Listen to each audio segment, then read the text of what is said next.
the damage.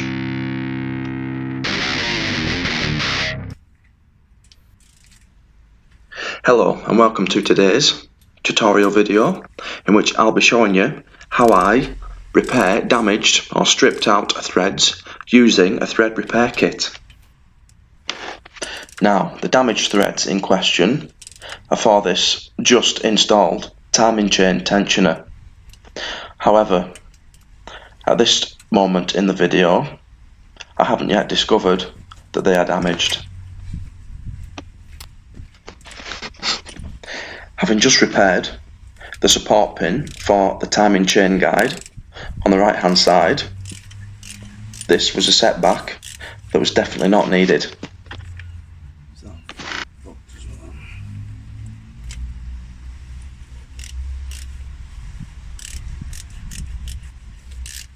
It is, isn't it? Fuck's sake.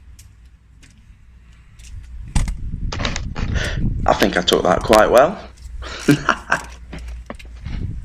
So, the owner of this particular vehicle has been lucky that we've caught this damage in its early stages.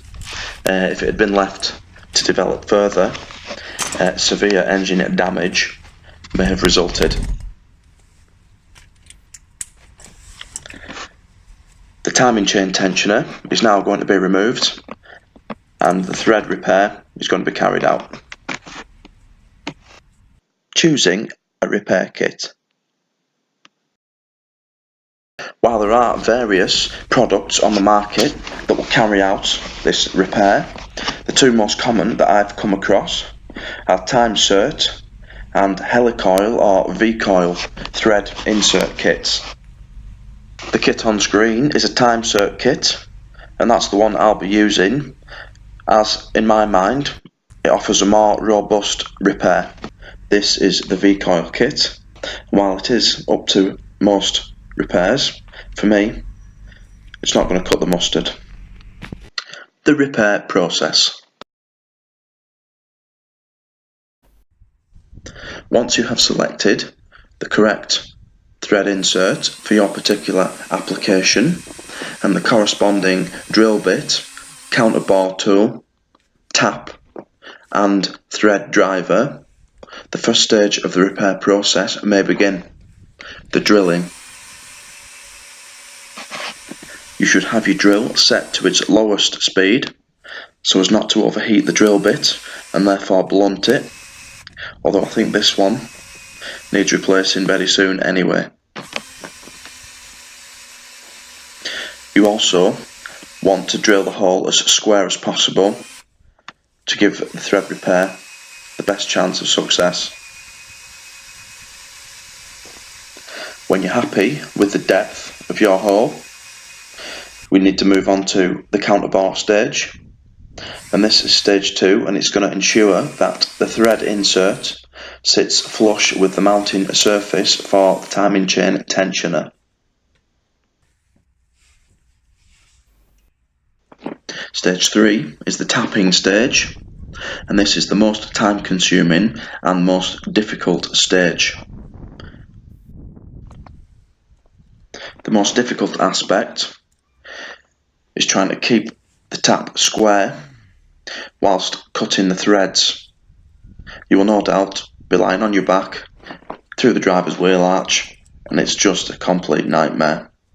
But it's worth taking the time to get it right from the start, because if it goes wrong, chances are the engine is ruined.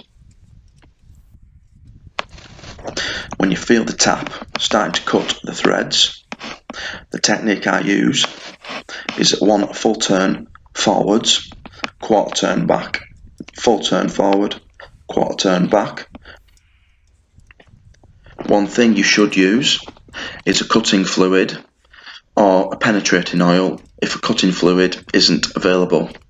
It just helps keep the tap lubricated and eases the thread cutting process.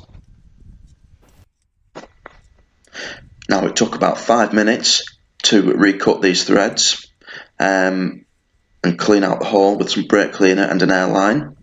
I'm not going to make you sit and watch all that, so we'll cut to the end and the thread insert install.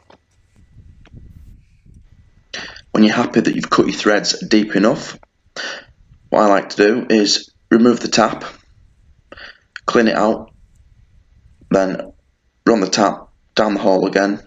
You should be able to just wind it in by hand the last couple of turns with the spanner till it either bottoms out or you've gone deep enough.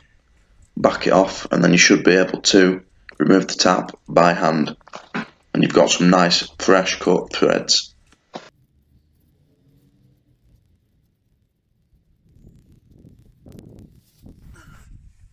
Now stage 4, and it's the stage we've been preparing for, the thread insert.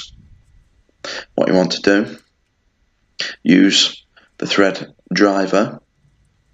The one for this particular size was missing from my kit, so I've had to improvise and use an M8 by 1.0 bolt. Apply the driver oil that you get in the kit to it, wind it in by hand, and then just tighten it up with your ratchet. Now what will happen is the thread insert will bottom out on the counter bore hole that we drilled in stage 2, as you would expect. When that happens, what you don't want to do is remove the driver. You want to keep winding the driver in until the resistance felt in the ratchet disappears. Now this is all part of the time cert process. What happens is the time cert, the last few threads are cold formed by the driver, and this is what creates the permanent repair. If you were to remove the driver early, then the cold forming wouldn't take place, and it would be likely that the threads would work loose or become dislodged. With the repair complete, we can now refit the timing chain guide and tensioner, remove the plunger locking pin, and then clean off all the excess swarf with brake cleaner so that it's not picked up by the oil pump and distributed throughout the engine. That's all for today. Thanks for watching, and we'll see you next time.